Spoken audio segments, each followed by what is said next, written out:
Olá, a Associação Médica Brasileira lançou há pouco uma nova campanha de combate ao tabagismo. A ideia é não apenas salientar os malefícios do vício, mas veicular mensagens positivas que elevem a autoestima do fumante e o façam se afastar do cigarro. A campanha Viva Sem Tabaco, Você Consegue, conta com o apoio de personalidades como artistas e jogadores de futebol. Os dados do tabagismo no Brasil são alarmantes. Por dia, ele mata cerca de 400 pessoas, um número maior que o HIV, o álcool e a cocaína. Para alertar sobre a importância do combate à dependência ao tabagismo, vamos conversar com a doutora Bianca Rodrigues, pneumologista, técnica de controle do tabagismo da Secretaria de Saúde do Distrito Federal.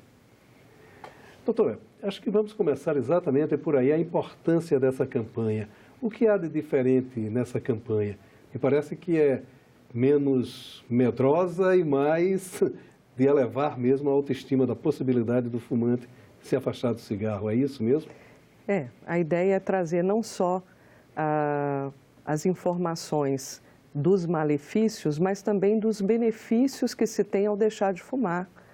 Ou melhor ainda, quando você faz a escolha em nem começar. Eu acho que esse é um ponto ainda mais importante. Alguns dados são interessantes nesse aspecto, porque hoje o tabagismo ele é responsável, digamos, das doenças evitáveis, ele é o que mais provoca essas doenças evitáveis. E isso teria um impacto fundamental, inclusive, na saúde pública. Isso, é a primeira causa de morte evitável, né? No mundo. Responsável por mais de 50 doenças diferentes, doenças crônicas não transmissíveis, geralmente. Mas existe uma influência dele também nas doenças infecciosas, que saem desse grupo de doenças crônicas não transmissíveis. A gente sabe, por exemplo, que a gente tem 3 vezes mais casos de tuberculose em fumantes do que em não fumantes. E a tuberculose é um problema enorme para a gente ainda, né? Ela vem aumentando os números ao invés de diminuir. Então, assim, diminui a parte de proteção do sistema respiratório e a pessoa fica mais suscetível a doenças infecciosas, pneumonias e etc. Então, o impacto negativo do cigarro ele é muito grande, principalmente no grupo de doenças crônicas não transmissíveis, que aí entra o infarto, os acidentes vasculares cerebrais, o DPOC, que é a doença pulmonar obstrutiva crônica, e os casos de câncer, né? Dentre eles, o de maior repercussão é o câncer de pulmão. Agora, uma coisa que me surpreendeu, fazendo uma pesquisa para essa entrevista, há uma incidência também, que é curiosa, do caso de doenças psíquicas, que não seria decorrente, mas parece que o paciente de doenças psíquicas são mais afetos ao cigarro. Enfim, como é que se dá essa relação? Você tem uma maior quantidade de tabagista entre a incidência maior de tabagismo. Existe uma correlação muito próxima das duas coisas. Você é uma população que é afetada um pouco mais pelo tabagismo e que tem uma maior dificuldade também de abandonar o hábito do tabaco, né? A dependência química. Anda associado tanto o tabagismo com doenças psiquiátricas, como o tabagismo com alcoolismo, que entra nesse grupo aí também, né? Essa associação é muito forte. E você tem realmente um aumento de incidência. Que é uma coisa curiosa isso, né? Agora, a questão das campanhas que são feitas contra o tabagismo, que já vem de certo ano, o sentido é tirar o certo glamour que se tinha em torno do cigarro, né? Fumar era uma coisa bacana, legal, né? Pelo menos até os anos 70, os anos 80, quando começa uma desconstrução dessa imagem. Sim. A campanha essa nova campanha também busca essa vertente, praticamente quase todas as nossas campanhas a gente trabalha um pouco isso, né? É preciso... isso acho que já caiu bastante, né? Essa ideia de ser uma coisa charmosa, de trazer o status de poder, de fama, de parecer mais interessante, de ser diferente. O que nos preocupa hoje um pouco, de pertencimento a um grupo, né? Tudo isso fazia parte dessa dinâmica que envolvia o cigarro lá nos anos 60, 70, né? O que nos preocupa hoje um pouco é que o narguilé está entrando e pegando um pouco desse aspecto, né? De algo diferente, de pertencimento a um grupo, então você forma aquele grupo para formar o narguilé, né? E acaba que a gente tem tido um aumento do consumo de narguilé no país. Isso é um problema, isso nos preocupa um pouco, porque pode ser a porta de entrada de novos dependentes químicos, né? O início de novos dependentes químicos. A gente sabe que numa sessão de narguilé, a gente tem exposição à fumaça de mais ou menos 100 a 200 cigarros em uma sessão, né? Se você consome ali 10, 14 miligramas de alcatrão num cigarro convencional, numa sessão de narguilé chega a ser gerado 614 miligramas de alcatrão. A quantidade de fumaça, de monóxido de carbono, tudo é muito maior. E a chance dessa pessoa que começa numa brincadeira de grupo e tudo, se tornar um dependente químico é muito grande. E a questão também, tem um outro fator que é curioso, que é o cigarro eletrônico, né? Quer dizer, ele é tão maléfico quanto, como é essa relação com relação ao cigarro eletrônico? Então, o cigarro eletrônico é algo que está sendo estudado todos os dias, né? É um formato mais novo de uso da nicotina, mas a gente já tem alguns trabalhos demonstrando que tem sim substâncias cancerígenas nesse vapor que é produzido pelo cigarro eletrônico e que isso muito provavelmente vai trazer repercussão da mesma forma que o cigarro convencional.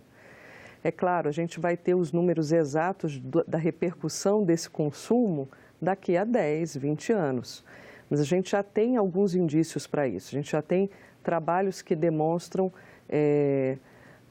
o cigarro eletrônico ele utiliza um conservante, né? Propileno glicol, glicerina, ele pode variar, esse conservante ele pode variar. E ele pode chegar a aquecer ele chega ao aquecimento a 350 graus no máximo. Essa temperatura já é uma temperatura suficiente para transformar isso daí em outros princípios ativos que vão trazer, que são carcinogênicos. Em algumas situações, chegam a ter concentrações até maiores do que a do cigarro convencional. Então, na realidade, a gente não tem uma forma segura de consumo de nicotina. Essa que é a realidade. A gente não existe isso hoje. Nem o cigarro eletrônico, nem o cigarro aquecido, que é uma outra forma, um outro modelo que está surgindo em alguns lugares do mundo, mas nenhum deles são formas seguras de consumo, né? E por isso a gente aqui defende a ideia de não permitir a oficialização, né, dessas formas, desses dispositivos diferentes para consumo de nicotina no país, né? O interessante é que essas novas formas, o cigarro eletrônico, o narguilé, ele atinge uma população mais jovem. Então, ela afeta diretamente a formação de novos fumantes, digamos assim. Quer dizer, então a preocupação básica também está aí? Principalmente aí, né? A formação de novos fumantes. A gente vem numa batalha contínua para reduzir o número de fumantes no Brasil. E faz parte dessa batalha tentar evitar que novas pessoas tenham acesso e comecem e desenvolvam essa dependência química à nicotina, né? A doença, uma coisa que tem que estar muito presente, muito certa na cabeça das pessoas, que o tabagismo ele é uma doença pediátrica. Ele começa antes dos 18 anos de idade. A grande maioria começou a fumar antes dos 18. Então, é um problema pediátrico. E a gente tem que estar atento a isso. Existe um trabalho que a gente tenta desenvolver nas escolas, que é o programa Saber Saúde, onde a gente fala um pouco sobre promoção de saúde e prevenção. E existe todas essas campanhas tentando trabalhar algumas coisas pontuais, como é o caso do narguilé agora. Aqui no Distrito Federal a gente trabalhou muito esse assunto do narguilé, porque hoje a gente passa por uma praça e encontra um grupinho de jovens consumindo, né? Você passa pelo Sudoeste, vê vários, não só o Sudoeste, mas em vários bares, pessoas em volta de um narguilé consumindo. E sem sombra de dúvida, é uma porta aí para iniciar e para formar novos dependentes. Não tem... E, de certa forma, burla um pouco a lei, porque já que é proibido fumar em ambientes fechados, teoricamente, nos bares não poderiam ser consumidos, né? Os bares da cidade já receberam várias notificações e tudo, e a população pode estar denunciando isso para a vigilância sanitária, né, quando assim encontrar. O que acontece é que hoje a gente talvez não tenha dentro da vigilância sanitária pernas para estar presente ali o tempo todo fazendo a quantidade de buscas e de visitas necessárias para coibir com vontade a ação, né, e esse consumo do narguilé dentro dos bares, né? Mas é feita em algumas datas pontuais ao longo do ano, e a gente tem sim alguns casos de autuação e até de multa, né, para o estabelecimento. Agora, essa questão legal, né, do combate legal da criação de novas legislações que, de certa forma, combata o tabagismo, também ela é muito válida, né? Recentemente, atualmente, a gente está se discutindo aqui no Congresso novas formas de recrudescimento, a proibição da publicidade, a unificação das carteiras de cigarro, a proibição de fumar no automóvel que tenha um passageiro com menos de 18 anos. Quer dizer, essas medidas todas, de que ponto pode ser vista? Essa é uma medida muito importante, a da padronização das carteiras de cigarro. A Austrália foi o primeiro país a utilizar essa medida e houve uma redução de 25% do consumo. Se a gente for pegar, grosseiramente, né? Se a gente tiver esse mesmo impacto no Brasil de uma redução de 25%, dentro da população fumante que nós temos hoje, significa reduzir o número de consumidores em torno de 3 a 5 milhões, né? Reduzir em 3 a 5 milhões de consumidores. Isso é um impacto positivo muito grande para a saúde pública, né? Talvez não seja muito interessante para a indústria, mas para a saúde, certamente. Isso sem contar com os fumantes passivos, né? Que ainda existe essa condição que é terrível também, né? Sim. Quer dizer, como é que se dá esse processo também do fumante passivo? O fumante passivo, ele hoje, o tabagismo passivo é a terceira causa, né, de morte entre as doenças crônicas não transmissíveis. Então, ele só perde ali se eu não me engano, acho que para o álcool. Mas, assim, se você tem uma redução do número de fumantes, você tem uma redução da exposição das outras pessoas que optaram por não fumar, né? A gente tem hoje casos de pessoas que desenvolvem as mesmas doenças que o tabagista comum, sem nunca ter colocado um cigarro na boca, só pela exposição ao fumo da fumaça, né, do cigarro de um fumante, né, de uma outra pessoa. Temos pessoas com DPOC, com câncer de pulmão, com doenças exatamente iguais às dos fumantes, né? Agora, essa quebra de braço com a indústria tabagista, né? Quer dizer, eles têm uma atuação muito forte, né, de reação a essas campanhas. Como é que está sendo isso hoje? Já uma flexibilização do lado deles ou ainda... Como é que está esse panorama hoje? Essa briga é uma briga grande e difícil. o lobby deles, eles têm um trabalho de lobby ali junto à política nacional, de uma forma geral muito grande. Existe todo um discurso da indústria no sentido de estar trazendo novas formas de consumo que diminuam o impacto do cigarro na saúde das pessoas, né?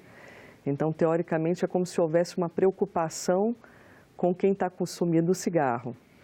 Mas, para a gente, como comunidade científica, a preocupação deles não é essa. A preocupação é de garantir um mercado, né? E daí eles vêm se reinventando e trazendo novas formas e tentando, de alguma forma, mexer e ganhar mercado, né? Eu acho até que dentro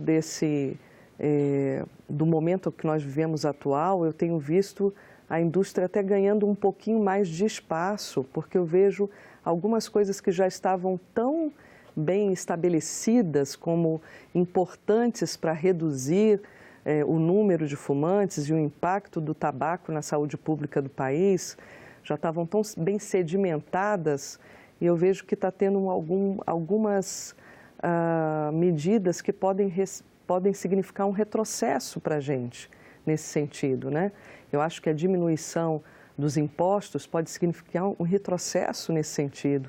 Eu acho que ir contra a ideia de padronização dessas carteiras pode significar um retrocesso. Eu acho que já passou da hora da gente criar legislação para o comércio do narguilé, por que não? Né? A gente tem uma advertência sanitária na carteira do cigarro tradicional, convencional, mas você pega a caixinha de fumo do narguilé e não tem nada, tem uma imagem linda de fruta e desenhos árabes e é tudo muito bonito e muito interessante, cheiroso, né? Está na hora da gente criar algum tipo de regulamentação para isso também. Tá? Então, assim, eu sinto que está faltando avançar em alguns aspectos e que em outros até está tentando se retroceder um pouquinho. E a gente tem que brigar contra isso, senão a coisa desanda, eu acho. E o ganho é até ambiental. Eu estava vendo uma pesquisa que acha que a cada 1000 cigarros produzidos se derruba uma árvore. Acho que é mais ou menos a estatística por aí, né? Quer dizer, tem inclusive o ganho ambiental, essas campanhas todas, né? Agora, o interessante é que está havendo um resultado muito positivo sobre isso, né? Uhum. Porque a cada ano há uma diminuição do número de fumantes, né? Como é que está isso também? Isso, então, dentro do mundo, a gente teve em Genebra uma reunião que gerou a primeira convenção quadro, o primeiro tratado de saúde pública que existiu no mundo, foi esse da convenção quadro, que foi voltado para o tabaco. E o Brasil foi um dos primeiros países a assinar isso. E a partir daí várias medidas foram desenvolvidas para tentar alcançar esse objetivo de redução do consumo do tabaco e redução, consequentemente, do impacto negativo que o tabaco traz para a saúde pública e para a vida das pessoas. Uma das medidas, várias medidas foram feitas, algumas em relação a impostos, outras em relação à propaganda e marketing, a limitação de locais para fumar e não fumar, né? Acabou com os fumódromos até, a proibição de fumar em lugares fechados, e tudo isso foram avanços. O incentivo para a troca da cultura do fumageira, né, do cigarro, por outros tipos de cultura na agricultura, né, no meio da agronomia, e os tratamentos, todos que são oferecidos hoje na ponta para aquele paciente que quer parar de fumar. As campanhas do dia 31 de maio, dia 29 de agosto, datas pontuais onde a gente aborda temas e isso vem à mídia e esse tema é trabalhado. Tudo isso são medidas que foram sendo criadas e foram sendo efetivadas a partir dessa convenção quadro. O órgão responsável por isso no Brasil, para instituir isso e cuidar disso, é o INCA, e ele tem braços em todos os estados, né? Dentro do Distrito Federal eu faço parte desse braço aí, né? E isso todo trouxe um impacto muito positivo. Então, a gente tinha uma população lá atrás com 35% de fumantes. No dado do Vigitel de 2017, a população de fumantes no Brasil já estava em 12%, uma queda muito grande, né? No Distrito Federal vai para 11,7%. A gente está prestes a ter aí um novo Vigitel de 2018, mas a gente ainda não tem os dados liberados oficialmente, mas ao que tudo indica, esse número caiu ainda um pouquinho mais. E tudo isso vem parte desse esforço. Se não houvesse toda essa mudança de legislação, de aumento de impostos, tudo isso faz parte, né? Se não houvesse toda essa mobilização política, inclusive, a gente não teria esses números tão expressivos, né? E, inclusive, há os grupos, né, de tratamento, inclusive incentivados pelas secretarias de saúde, né? São grupos que oferecem até gratuitamente, né? Sim, gratuitamente, o tratamento para quem quer deixar de fumar, né? Isso. No Distrito Federal, hoje, nós temos 69 unidades preparadas para oferecer tratamento para o paciente que quer parar de fumar. Esse tratamento, o paciente passa por uma avaliação clínica e ele tem acesso a uma terapia de grupo ou até terapia individual, mas baseado na técnica cognitivo-comportamental, para tentar ter mudança de comportamento. Essa é a base do tratamento para quem quer parar de fumar. E existem aqueles pacientes que precisam, às vezes, de auxílio também medicamentoso. Se houver a indicação de auxílio medicamentoso, a gente tem na rede pública hoje, do Brasil todo, terapia de reposição de nicotina e bupropiona, que é uma medicação que também vai reduzir um pouco a vontade de fumar. Então, quer dizer, as ações do governo tá numa direção, digamos assim, muito favorável, né? Sim. Para que haja, não a eliminação, claro, né, seria impossível, mas pelo menos uma diminuição considerável. E qual o impacto disso nas próprias finanças dos gastos com a saúde pública no Brasil? Os gastos com a saúde pública no Brasil, em relação ao tabaco, ainda é muito grande. Tem um dado, o último que a gente tem de levantamento é de 2015, e os gastos com a saúde é em torno de 57 bilhões, 56,9 bilhões. Desses 34 bilhões, mais ou menos, são com custos com hospitais e despesas médicas, e o restante com despesas indiretas, né? Por absenteísmo no trabalho e outras perdas, né? E o repasse que a gente tem hoje em termos de impostos da indústria do tabaco é em torno de 13 bilhões. Quer dizer, esse é o levantamento de 2015. Eu falo hoje, mas é o último que nós temos. Então, assim, esse recolhimento de impostos não cobre a conta, né? A conta ainda está muito negativa. Mas o que a gente espera é que, à medida que a gente vai reduzindo o número de fumantes, que a gente também, no futuro, tenha uma redução da quantidade de pessoas infartando, morrendo por infarto, por DPOC, por câncer de pulmão e de outras doenças, né? Essas 50 doenças aí que a gente tem relacionadas ao tabaco. Mas isso é uma política que a gente,